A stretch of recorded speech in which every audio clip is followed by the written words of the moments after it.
RCR, la red que comunica y une al Perú. Luis Fernando, qué gusto saludarte. Como siempre, gracias por atender a RCR, Red de Comunicación Regional. Muchas gracias por la invitación. Buenos días para los dos y para toda la audiencia. ¿Cómo estás observando el panorama político en el país? Ya tenemos nuevo presidente de la República, tomó el juramento de estilo hace 2 días, ya tenemos la composición del gabinete, ¿no? ¿Cómo ves el horizonte político, no? Quizá yo mencionaba que desde hace 2 décadas tú estás en el Perú y has seguido muy de cerca todo el devenir de político en nuestro país, ¿no? ¿Te imaginabas esta situación que hemos vivido en las últimas semanas, por favor? Bueno, yo creo que desde la noche en que conocimos los resultados de la primera vuelta en el 2016, se perfilaba que íbamos a tener unos años complicados. Recordemos que la señora Keiko Fujimori esa noche, sin reconocer el triunfo de Pedro Pablo Kuczynski, anunció que ella gobernaría desde el Congreso, porque estaba en ese momento empoderada por los 73 curules que habían ganado. A partir de ahí hemos tenido una historia de desencuentros entre el Parlamento y el Ejecutivo, y que han terminado con estos picos tan altos de problemas, ya sea cuando Kuczynski tuvo que renunciar, cuando asumió Vizcarra, la pelea de Vizcarra con el Congreso, después el señor Merino, y ahora parece que entramos en una pequeña luna de miel. Yo todavía estoy escuchando la voz de la calle un poco caliente, y creo que los resultados de la encuesta de Ipsos de esta mañana señalan que este tal vez es el Congreso más desprestigiado de todos. Cada vez que hay una nueva legislatura uno siempre dice, el Congreso anterior ha sido peor. Bueno, este parece que ha sido peor todavía.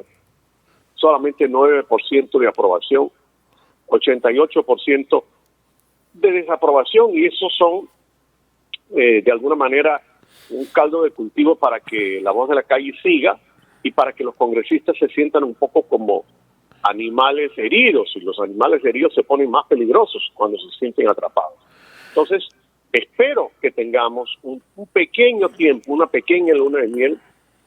Conozco a muchos de los integrantes del nuevo gabinete, son personas bien preparadas en políticas públicas, algunos con poca experiencia política. Y José, yo he hablado contigo este tema. A mí me parece que los ministros deben tener un poco de las dos cosas. A partir del viceministerio, por supuesto, personas más técnicas, pero el ministro tiene que ser una persona dialogante, negociadora, hablo de negociar sobre la mesa, no debajo de la mesa, y personas que tengan ciertos criterios políticos. Lo tiene la señora Violeta Bermúdez, lo tiene, sin duda. Ella sí viene de un campo donde la política y lo técnico se ha juntado, y falta ver entonces ahora quiénes van a ser los viceministros. Como tú sabes, estimado José Carlos, cuando se nombra un gabinete, empieza esa larga lista de resoluciones de las normas legales del peruano que duran hasta 3 meses para establecer lo que uno llama en políticas públicas el círculo de confianza de los ministros, viceministros, secretarios generales, asesores, jefe de gabinete. Eso tarda hasta 3 meses. Pero esta vez tendría que apurarse porque tenemos elecciones el 11 de abril y tenemos entrega de cargo el 28 de julio. O sea que esto es un gabinete de transición. Ahora, tú señalabas hace unos instantes, Luis Fernando, que crees que hay una pequeña luna de miel. ¿Qué elementos consideras tú que están gravitando en este momento para tener un corto espacio de luna de miel, ¿no? Has mencionado que la calle todavía sigue caliente, ¿no? Porque ya las exigencias se están volviendo un poco más maximalistas, ya no solamente era la salida del expresidente muy fugaz Manuel Merino de Lama, sino que también ya la agenda es otra, ¿no? La agenda incluso va por el lado de convocar una asamblea constituyente, por un lado, ¿no? Y por otro lado también has mencionado un Congreso herido, ¿no? Un Congreso que, por cierto, no tiene credenciales, está totalmente desacreditado, ¿no? Pero va a ser de contrapeso, ¿no? Justamente al Ejecutivo. ¿Por qué crees tú que este gobierno va a enfrentar una pequeña luna de miel y probablemente tengamos mayor agitación más adelante? Bueno, primero porque la voz de la calle está exasperada Y yo creo que tanto los políticos en el Congreso como en el Ejecutivo tienen que darse cuenta que la gente necesita un poquito, un periodo de paz, más ahora que vienen dentro de lo que se pueda denominar las fiestas navideñas, porque con esta pandemia, tanto económica como en salud, estas van a ser unas fiestas bastante tristes. Y una entrada del año lo mismo, porque hace un año pudimos haber brindado para tener un gran 2020 y esto prácticamente ha sido un año perdido. Yo espero que tanto el Congreso como el Ejecutivo escuchen lo que está pasando en la calle y baje un poquito esa tensión. Además, yo coincido contigo. Yo estudié ciencias políticas y siempre he pensado que debe haber un equilibrio de poderes entre el Ejecutivo y el Legislativo y no una sobreposición de uno contra el otro o sobre enfrentamientos, que eso no le hace daño, eso no le hace bien al país. Ahora, también la voz de la calle ha ido cambiando, como tú explicaste. Hace unos días era un apoyo a Vizcarra, una desaprobación a Merino. La encuesta de apoyo, que es de hace 3 días, más bien señala que ahora ni Merino ni Vizcarra, o sea, los dos están mal vistos por la opinión pública. Pero tú nombraste algo que a mí me exaspera mucho, y ya lo vi el día de la juramentación del señor Sagasti, que es esta insistencia en una asamblea constituyente, un poco contagiados tal vez por lo de Chile. Yo quiero decir en tu programa, decirles a ustedes conductores, decirle al público que nos está viendo, cuidado con las asambleas constituyentes. Este no es el caso de Chile, este es el caso del Perú. El día del señor Sagasti ya había letreros, asamblea constituyente ya. Cuidado con lo que pasó en Venezuela en 1998. Se nos coló por ahí un golpista y miren lo que ha pasado con una de las economías más grandes petroleras del mundo. Esa asamblea constituyente parió, por darle un nombre, la constitución chavista que acabó con la economía social de mercado, que acabó con la economía venezolana, que centralizó todos los poderes del Estado en una sola persona. Cuidado. Los cantos de sirena pueden ser muy bonitos, pero son cantos de sirena. Son como los poemas que ha recitado el presidente Sagasti. Pero la práctica, yo prefiero reformas puntuales de la Constitución que mejoren nuestro capítulo económico de la economía social de mercado. Pero si tocamos demasiado el modelo, lo vamos a tirar al tacho. Soy muy de apostar por reformas puntuales de la Constitución. Pero no creo que el país esté preparado ahorita, después de todo lo que hemos pasado, para entrar a una asamblea constituyente. No es el momento, es mi humilde opinión. No, pero sí, Carlos. Sí. En ese sentido, por ejemplo, una de las apreciaciones que se ha tenido del mensaje que ha dado el presidente Sagasti en el Congreso al momento de asumir el cargo, destacó un hecho puntual. Él habló, por ejemplo, de establecer los mecanismos, ¿no?, como tarea principal la lucha contra la pandemia, pero sin afectar de manera transversal la reactivación económica.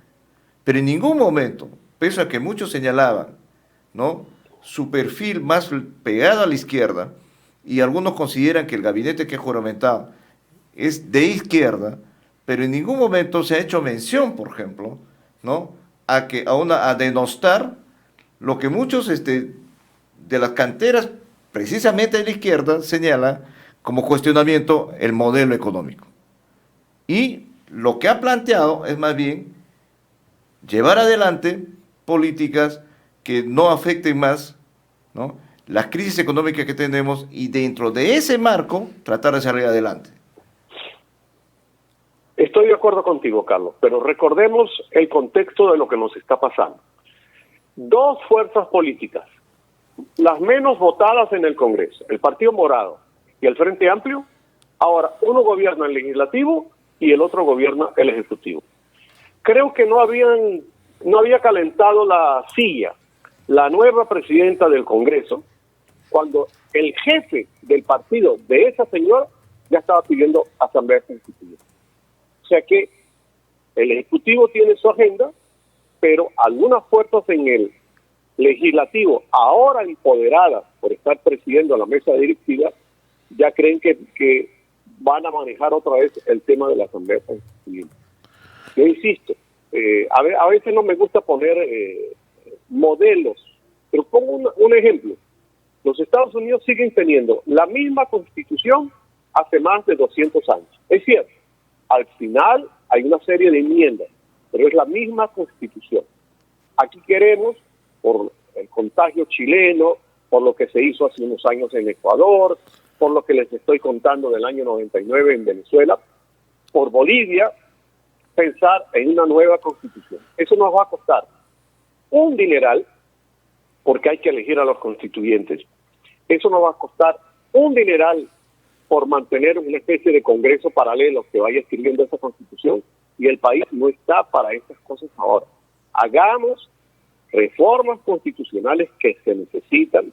Yo creo que, por ejemplo, esta sentencia del Tribunal Constitucional sobre lo que se llama la incapacidad moral ahora nos va a permitir saber qué significa eso en pleno siglo XXI y no en 1823, cuando se creó la figura que era una incapacidad más mental que moral. Pero aquí hay que remar con calma para que estas aguas turbulentas no terminen en una tempestad. Y claro, esta mañana, por supuesto, las reacciones frente al nuevo gabinete es un gabinete de izquierda, un gabinete caviar. Yo conozco a algunos de los integrantes. Son personas progresistas, que es muy distinto a estar en un esquema de izquierda radical. Me parece que son personas que conocen de políticas públicas, que manejan temas que pueden ser un poco espinosos para la derecha peruana, derecha que nunca quiere reconocerse como derecha. Yo creo que solamente el partido del señor López Aliaga se considera un partido de derecha. Pero los demás me tienen como temor. Es como en Chile. En Chile existe una derecha, desde el tiempo de Pinochet y antes, y no tienen ningún temor en decir que son de derecha. Aquí siempre tenemos ese resquemor. Entonces, hablemos las cosas por su nombre y tratemos de pensar que este Perú que nos espera el año que viene, el año del Bicentenario, es un Perú donde todos deberíamos entrar, porque esta apuesta por la división, siempre por eso que este psicólogo social de la Universidad Católica, que yo les recomiendo en RTR entrevistar, que se llama Jorge Yamamoto, y que habla que el peruano tiene el animus jodendi. ¿A qué significa Jorge Yamamoto? Que donde están dos peruanos conversando y llega un tercero y dice, ¿de qué están hablando para oponerse? Eso dice Jorge Yamamoto, y es cierto. O aquella cosa que llamamos la envidia machetera. La gente, el gabinete no acaba todavía de calentar la silla y ya la gente lo está criticando. Pero si lo hubieran nombrado a los que están criticando, estarían felices de estar ahí. Entonces, vamos a pensar un poco en este espíritu bicentenario para que no nos espere el 28 de julio del año que viene como un país partido por la mitad, cosa que está viviendo Estados Unidos poselección de Biden, o lo que ha pasado en Argentina en los últimos años y que ellos mismos han considerado llamarlo la grieta. Las grietas ciudadanas y políticas no hacen bien a nuestro país. Ahora, Luis Fernando, ¿qué es lo más aconsejable para este gobierno? Tú lo has citado con mucha precisión lo que ha ocurrido en Venezuela y tú conoces muy de cerca y debe ser uno de los latinoamericanos que más ha seguido de cerca el régimen de Chávez y ahora el régimen de Maduro. Por eso tienen la suficiente autoridad para mencionar cómo se van planificando, cómo se va armando todo este esquema. ¿Qué es lo que tendría que tener como definición este gobierno, el presidente Sagasti? Decir con claridad las cosas. Sí, un buen sistema de comunicación que adolece mucho. Los gobiernos en el Perú adolecen de un buen sistema de comunicación. Yo recuerdo que, por ejemplo, en el tiempo de Alan García, él ni siquiera necesitaba un equipo de comunicación porque él era el comunicador. Pero los demás gobiernos adolecen, a pesar que a veces tienen 40, 50 personas en la PCM tratando el tema, no lo saben hacer. Y yo estoy de acuerdo contigo. Aquí hay que decir, ¿qué se va a hacer? ¿Cuándo? ¿Con qué plata? Básicamente contestar eso. ¿Qué vamos a hacer? ¿Cuándo? ¿Y cuánto nos va a costar? Y definir en el tema de la constituyente. Y un poco lo que decía tu colega de mesa de conducción, Carlos, a mí me parece que es importante resolver la pandemia de salud en la medida de lo posible, ahora que va a llegar la vacuna, pero eso tiene que ir paralelo al tema de la economía, porque si no, estamos mal. Necesitamos salud para que la gente salga a trabajar, necesitamos reactivar la economía. Y que yo creo que un gabinete de corto plazo, como es este, no se ponga a hacer una gran lista de lavandería. En cada ministerio apunten a 3 o 4 objetivos. Punto. No hay tiempo para más. No es como el presidente Vizcarra que estaba inaugurando la línea 2 y 3 del Metro de Lima. Mis estimados conductores, la línea 2 y 3 del Metro de Lima la van a ver nuestros nietos, porque no hay tiempo para ejecutar. Apenas se puede poner la primera piedra. El gobierno debería focalizar, priorizar. Yo espero que este gabinete priorice y no ande haciendo maravillas. Ahora, efectivamente coincidimos con usted, doctor Núñez, cuando dice, por ejemplo, que estos temas de conceptos que muchas veces no se quiere asimilar, ¿no? La derecha nunca quiere aparecer de derecha. Es más, hay hace muchos años el señor Dionisio Romero, cuando anunciaba el retiro, ¿no? Su retiro de la administración de la Corporación del Banco de Crédito, dio una entrevista con Diario El Comercio y donde se definió a sí mismo de centro izquierda. O sea, que en realidad sacó del cuadro a todos, ¿no? El señor Dionisio Romero considerándose de centro izquierda, pero a veces las concepciones tienen ese tipo de cosas, sobre todo en el Perú, en términos políticos. Pero yo lo que le quería además es preguntar, ¿cómo se dan, o sea, cómo vamos, como criollamente se dice, de bandazos, ¿no? O sea, de un lado para otro con tanta facilidad? Y lo que hace una semana era una acción golpista, la vacancia, de pronto ahora ya no se habla de eso y es más, ya ahora con los acontecimientos sucedidos, se está considerando que es un gesto democrático, que ahora sí va a venir una pequeña primavera en el país. Esa capacidad de ir de un vuelto a otro, ¿qué ha sucedido en ese transcurso? Y cómo así una acción que ha sido tan criticada por los medios de comunicación, que han sido actores centrales en este tema, de pronto se considere que ya no es así. Bueno, hay que recordar, mi estimado Carlos, que este es un país, como dice Martín Tanaka, donde las instituciones, incluyendo a los partidos políticos, están pegados con baba. Gracias a Dios que esa baba ha sido un poquito sólida, como para que no haya, por ejemplo, un golpe de Estado. Porque hace días también estábamos escuchando sonidos en la calle de reservistas, de poner un gobierno militar, etcétera. El músculo institucional ha resistido, pero yo no sé si va a seguir resistiendo mucho. Yo espero de verdad que esto sea un proceso institucional que nos lleve al 11 de abril con unas elecciones libres, justas y transparentes, que el Ejecutivo y el Legislativo sigan escuchando el clamor de la calle. A mí me parece que de todo esto rescato también el papel de los jóvenes. Yo, como José lo sabe, no solamente los 21 años que llevo en el Perú, sino los 40 años de vida profesional que tengo, siempre he apostado el trabajo con los jóvenes y con las mujeres. Por eso me emocioné tanto de que el presidente haya mencionado eso en su discurso. Y creo que hay que escuchar a la juventud, que estuvo dormida durante muchos años, prácticamente dormida durante 20 años, porque desde aquellas célebres marchas contra Fujimori, cuando yo llegué al Perú hasta ahora, la juventud se ha mantenido estudiando, trabajando, sobreviviendo. Ahorita salieron a la calle, pero que no se dejen manipular por 4 o 5 incendiarios que a veces desde la Plaza San Martín cree que son dueños del mundo.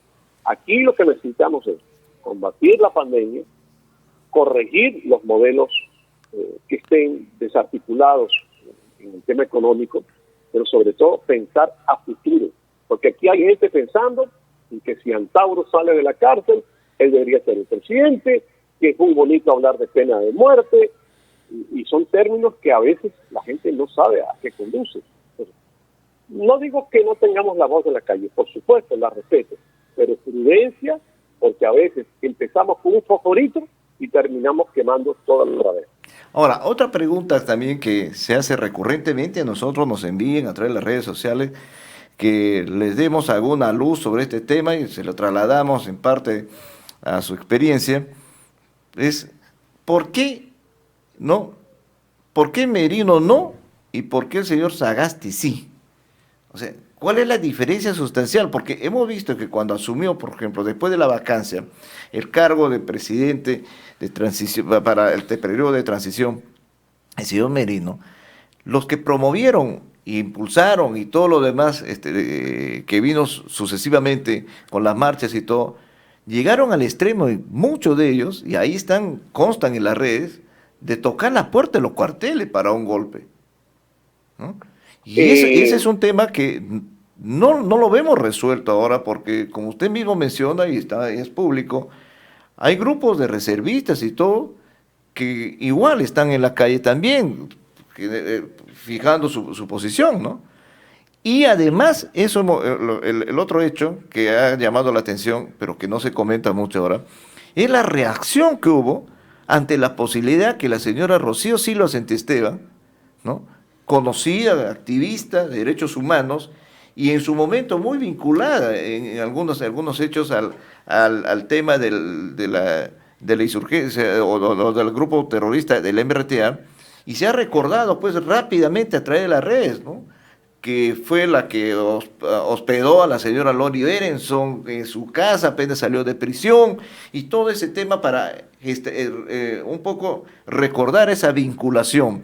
Pero la respuesta fue rápida. Incluso había grupos de jóvenes que en Trujillo, que en Iquitos, ni siquiera se había ido a la elección todavía de esa lista, que era lista única, ni siquiera se había sometido a votación, y ya había una reacción contra ella. Entonces tenemos una serie de cosas aquí que no están resueltas, que están ahí puestas, y que, como usted dice, todavía la calle sigue un poco caliente, ¿no? Sí, junto con esta fragilidad y este poco músculo institucional y partidario que tenemos, a pesar que tenemos 25 partidos que van a competir en la elección, tampoco tenemos mucha memoria histórica, y eso es importante. Lo que acaba de decir de la señora Rocío Silva, muy poca gente lo sabía. Su vinculación sentimental con Arana, por ejemplo. Entonces, todas esas cosas hay que recordarlas para ponerlas en contexto, porque como vivimos mucho del día a día apagando incendios, se nos olvida que aquí pueden haber proyectos políticos para llevar esto por otros caminos que no son los que yo deseo para el Perú y sobre todo para las generaciones que vienen. Yo espero que hayamos aprendido la lección y sobre todo, porque la entrevista supongo ya se va terminando, sobre todo decirle a la gente que va a votar que no puede votar por cualquier cosa. No podemos entregar cada 5 años un cheque en blanco. Yo siempre le pongo a mis alumnos como ejemplo. Si yo tengo una pequeña bodega y yo cada 15 días tengo que ir al mercado de frutas o al mercado central a abastecerme, dejo un empleado a cargo de la bodega. Y cuando vengo en la tarde, le pido cuentas, ríndeme cuentas, cuántos pollos vendiste, cuántos litros de aceite, etcétera. Aquí le damos a los gobernantes cada 4 años, en caso de los gobiernos regionales, provinciales y locales, cada 5 años, a los congresistas le damos un cheque en blanco y más nunca. Se ponen la medalla, se juran y ya se creen que Dios y el Espíritu Santo nos inspira. Y resulta que no, que son a veces muy mediocres, que los equipos de asesores son superiores a los pobres a los congresistas. Entonces, vayamos el 11 de abril a votar conscientemente, pensando en quién estamos eligiendo. Y mucho cuidado con los populistas, porque en tiempos de pandemia económica, hay algunos candidatos que van a decir, tú simplemente vota por mí, extiende la mano y yo te voy a dar, no un bono, 4 bonos, 5 bonos, 10 programas sociales, y eso nos lleva por mal camino. Yo, por supuesto, creo en los programas sociales como parte de una política pública de alivio a las clases más necesitadas. Pero aquí no podemos estar regalando plata a la gente porque la gente se acostumbra, voy a utilizar un término un poco antipático, a poner la mano y a mirar hacia el otro lado. Y la gran lucha que no puedo dejar de mencionar también tiene que ser contra la corrupción. Independientemente que el presidente Vizcarra la pudiera utilizar como bandera política, yo creo que la lucha contra la corrupción pública y privada tiene que ser permanente, porque eso es un cáncer que nos destruye como seres humanos y como institución. Luis Fernando, como siempre, muy gentil por esta comunicación con RCR Red de Comunicación Regional. Un abrazo, fuerte abrazo, muy amable. Gracias a ustedes, buenas tardes. Buenas, gracias. RCR, la red que comunica y une al Perú.